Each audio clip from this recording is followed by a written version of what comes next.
그것도 황당하죠. 그거는 제가 평가할 일은 아니에요. 왜 한동훈 대표께서 이 장해찬 전 최고위원을 고발하지 않는지 저는 잘 고소하지 않는지 잘 모르겠습니다만 제가 평가할 일은 예, 알겠습니다. 이 수사지휘권 7월 초에 이원석 현 검찰총장이 수사지휘권 회복 요청하신 적 있죠? 제가 뭐 그러니까 구체적 대화 내용을 예. 이야기하는 게 아니라 예. 요청한 적은 있냐는 겁니다. 사실관계 확인을 위해서. 수사지휘권 요청이라는 부분이 뭐 지내가는 말로 할 수 있는 내용인지 잘 모르겠습니다. 이원석 그 정도로 가벼운 검찰총장과 내용인지. 김건희 여사와는 특수관계입니까? 저는 알지 못합니다. 아니잖아요. 특수관계 모르세요? 예. 아 둘이 이제 긴밀한 관계인지도 모르겠다는 것인가요? 잘 모르지. 그러면 이원석 총장에게 7월 초에 그 수사지휘권 이원석 총장이 7월 초에 수사지휘권 회복을 요청한 건 사실입니까? 그러니까 그 일이 있었다 없었다 정도. 구체적 뭐 대화 내용은 제가 물어보는 게 아니니까요. 그러니까 제가 말씀드리는 게 수사지휘권 복원 요청이라는 게 다른 대화를 하다가 한마디 나왔는 걸 그걸 지휘권 복원 그러니까 요청이라고 총장에게- 평가를 해야 되는지에 대해서는 다른 문제라고 생각을 합니다. 그러니까 배제되었었는데 배제를 다시 복구시켜 달라라는 요청 수사지휘권이라고 제가 명칭하지 않겠습니다. 그러면 최소한 검찰총장으로서 보고받을 대상인데 보고받지 못하는 배제해서 복원했냐 이겁니다. 그 부분에 대해서는 제가 아까 그 정도 요청 말씀드렸습니다. 받았죠. 아까 제가 말씀드린 바와 같이 지휘권에 대해서는 입장 당시 법무부 장관이 배제한 이유는 김건희와 유석열 검찰총장이 특수관계이기 때문에 그런 겁니다. 그런데 지금 이원석 총장 특수관계가 아니지 않습니까? 위원장님 제가 이 위원님 말씀에 답을 마저 해도 되겠습니까? 네, 1분간 하세요. 예. 아까 제가 말씀드린 바와 똑같이 지휘권 배제는 개인인데 한 것으로 보기는 어렵습니다. 기관인데 한 것이고 그 기관으로 한 것은 그 사건이 종결될 때까지는 유효하게 배제되어 있는 것이고 그 배제가 된 것을 다시 복원시켜주는 조치가 필요하다고 생각합니다. 근데 그 복원 조치에 대해서는 전임 박범계 장관님께서도 그 복원 조치는 불필요하다. 그 복원 조치가 없다고 수사가 제대로 진행되지 않는 것은 아니다는 취지로 말씀하신 것으로 알고 있습니다. 저도 똑같. 그 부분은 누가 했다고 해서 뭐 그 사람에 대해 비교비자 부부관계인데 당연히 회복 못 시켜주죠. 그 사람에게서만 그 사람 있는 동안만 지휘권을 배제한다는 내용이 아니라면 기관 대 기관의 입장이라고 생각합니다. 위원장님 발언 중지시켜 주십시오. 저런 말도 안 되는 발언을 듣고 있을 수 없습니다. 저게 무슨 발언이에요? 저게 지금 자, 기관 대 기관이라뇨? 왜 배제했는지 장경태 의원도 그렇잖아요. 유상범 의원도 발언권 드리지 않았어요. 저도 위원장님 제가 한 말씀 하게 해주시죠. 한 말씀 했기 때문에 아니요. 그만하세요. 아니요 위원장님 장동혁 의원 다들 위원장님. 조용히 하세요. 장동혁 의원님 아무리 질의하세요. 위원이라도 장관 국무위원으로 앉은 장관 보고 저런 것이라니요. 저 언제 저런 거라고 했습니까? 들어보시죠. 저런 말이라고 했습니다. 속도가 함께 확인해 보세요. 저런 말이 저것 제발 그러지 똑같은 거 아니야? 않습니다, 어떻게 장관. 그렇게 말할 수 있습니까? 장관 저런 거라고 안 했다니까요. 장경태 의원 뭐 하시는 잠깐만요. 거예요? 위원만 국무위원 마음대로 할 수 있는 겁니까? 장관. 국무위원도 하고 싶은 말 대표입니다. 하니까요. 부부관계라니. 말하라고 했잖아요. 지금 비자가 아닙니까? 왜 국민들 장관. 왜 거짓말하세요? 지휘권 배제의 의미가 뭔지를 설명하라고 하는데 지휘권 배제의 장관님. 의미가 기관 대 기관이라고 장관님. 설명하는 걸 왜 틀렸다고 이야기하면서 본인만 이야기하는 겁니까? 틀렸습니다. 장관 부끄러우지 마세요. 발언 중지합니다. 부끄러운 거는 본인이 부끄러운 줄 아세요? 장관 하세요. 장관이 지금 뭐 하시는 겁니까? 발언 위원장이 주셔야 정상적으로 잠깐 말씀을 드릴 들으세요. 거 아닙니까? 들으세요. 위원장이 질문 답변 포함해서 7분입니다. 그래서 7분이 끝났음에도 불구하고 장관께서 발언 기회를 달라고 해서 드렸어요. 그래서 발언하셨죠. 호함을 지르지 않습니다. 제 얘기를 들으세요. 장경태 의원님도 제 얘기를 들으세요. 그래서 발언권을 드렸어요.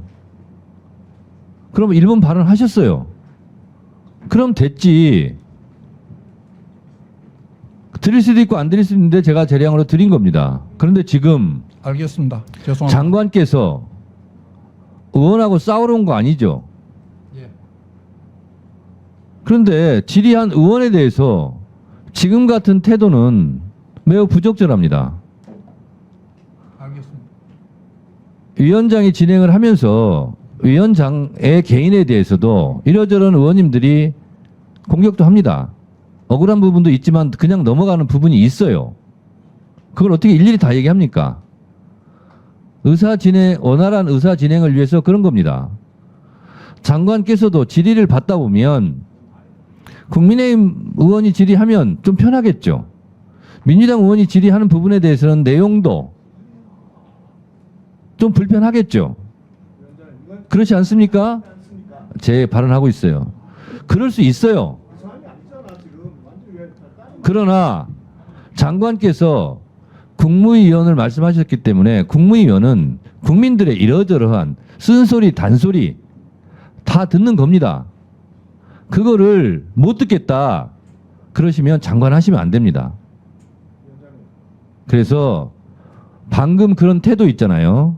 태도는 앞으로 유념하셔서 안 하시는 게 좋을 것 같습니다.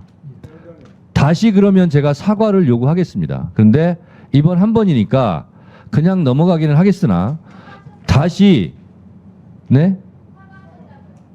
그건 위원장한테 한 겁니다.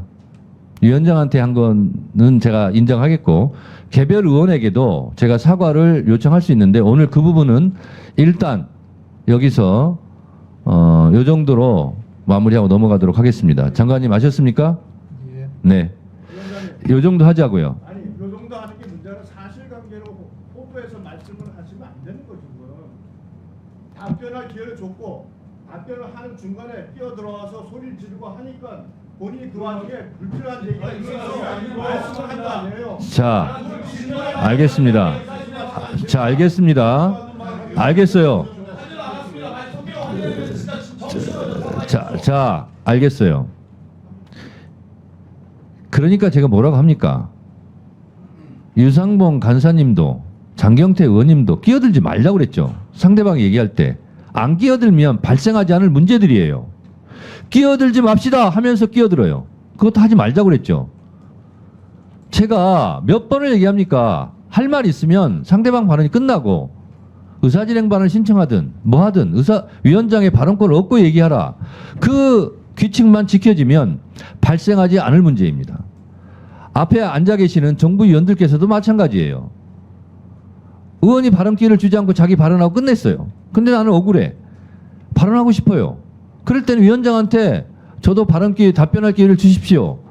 라고 말씀하시면 그때에 따라서 적절하게 발언권을 드릴 수 있고 안 드릴 수 있는데 그것은 가급적이면 드리는 방향으로 하겠다라고 아침부터 말했지 않습니까?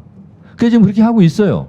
그러니까 위원장이 진행하는 대로 따라주시면 발생하지 않을 문제입니다. 그리고 장관께서도 제가 발언을 하지 말라고 중지하라고 하면 중지하시고요. 장관들뿐만 아니라 여야 의원님들도 발언을 중지하세요. 그럼 중지하세요 일단. 그런 규칙을 지키지 않으면서 발생하는 문제들입니다. 아셨습니까? 그래서 제가 말씀드리는 부분이 속으로는 다 납득이 되실 겁니다. 그렇지만 그게 실천이 잘 안 돼서 문제이기는 합니다. 근데 가급적이면 상대방 발언에 끼어들면 아무리 좋은 말도 기분 나빠요. 그러니까 그거를 자제해 줄 것을 다시 한번 부탁드리면서 장동혁 의원님 질의하시기 바랍니다. 법무장관께 몇 가지만 확인하겠습니다. 드루킹 댓글 사건에 자, 뉴스를 챙겨보시는 여러분들은 지금까지 이런 뉴스들을 볼 때마다 어떤 생각이 드시나요? 제가 항상 여러분들에게 뭐라고 말씀을 드렸어요. 여러분들처럼 뉴스만 평소에 잘 챙겨보셔도 돈을 벌 수 있다. 돈이 된다라고 말씀을 드렸는데 여러분들은 여기 보이는 트럼프와 해리스의 미국 대선에 관련된 뉴스를 보시면 어떤 생각을 하시나요? 아직도 그냥 뉴스만 보고 끝내는지 아니면 이 뉴스를 어떻게 활용할 수 있을까를 고민하고 계시는지를 되물어보고 싶습니다. 그 이유가 뭐냐면 제가 6월에 여러분들께 뭐라고 말씀드렸어요? 포항 앞바다에서 석유가 발견되었다. 그래서 대왕고래 프로젝트를 국가에서 추진하게 될 것이란 기사가 떴는데 뉴스만 보고 그냥 넘기지 말고 지금은 국내 석유 시추 생산 관련주에 관심을 가져서 투자 쪽으로 생각을 한번 해보셔야 한다고 말씀을 드렸습니다. 그리고 나서 이런 썸네일들 뉴스를 통해서 많이 보셨을 텐데요. 이런 포항 석유 발견 이슈가 나왔을 때 돈을 많이 버는 부자들은 어떻게 생각한다? 대부분의 부자들은 이런 뉴스들을 보고 어떤 종목이 가장 좋은지, 어디에 투자해야 돈이 몰리는지 자연스럽게 생각한다고 제가 말씀을 드렸죠. 부자들이 봤을 때는 뉴스가 곧 돈으로 이어지고 그 뉴스가 나에게 돈을 벌어준다는 경험적 확신이 있기 때문이라고 말씀드렸었는데 월급으로 부자가 되는 건 절대 불가능하다는 걸 이미 부자들은 알고 있습니다. 그래서 이번에도 마찬가지입니다. 보시면 아시겠지만 제가 지난번에도 구독이라고 문자 남겨주신 모든 시청자분들에게 포항 석유 발견 관련주 중 많은 종목도 아니고 가장 급등 확률이 높은 딱 한 종목 화성밸브를 여러분들에게 추천드렸습니다. 그러면서 여기 나와 있는 대로 정확히 어느 가격에 매수해야 하는지 그리고 수익률이 어느 정도 나왔을 때 팔아야 하는지 이런 부분들까지 여러분들에게 공유해드렸었는데 자, 지금 실제로 어떻게 됐다. 오른쪽을 보시면 아시겠지만 제가 6월 초에 이 화성밸브를 공유해 드리고 나서 단기간에 이렇게 주가가 2배 이상 급등이 나왔다. 그래서 최근까지도 전부터 봐주신 구독자 여러분들께서 이 종목으로 수익을 내실 수가 있었을 텐데요. 다시 한번 축하드린다고 말씀을 드리겠고 자 이번에도 마찬가지입니다. 앞으로 이슈가 될 수밖에 없는 게 미국 대선이라는 걸 잘 알고 계실 텐데 우리가 어떻게 생각해 볼 수 있다. 미국 대선에 관련된 국내 관련 대장주가 무엇일까? 트럼프나 해리스 둘 중 누가 당선이 되어도 상관없이 반드시 오를 만한 국내 관련주는 무엇일까를 생각해봐야 한다는 거죠. 정책상 미국의 영향을 절대적으로 받는 우리나라 대선에서도 박근혜 대통령 대선 관련주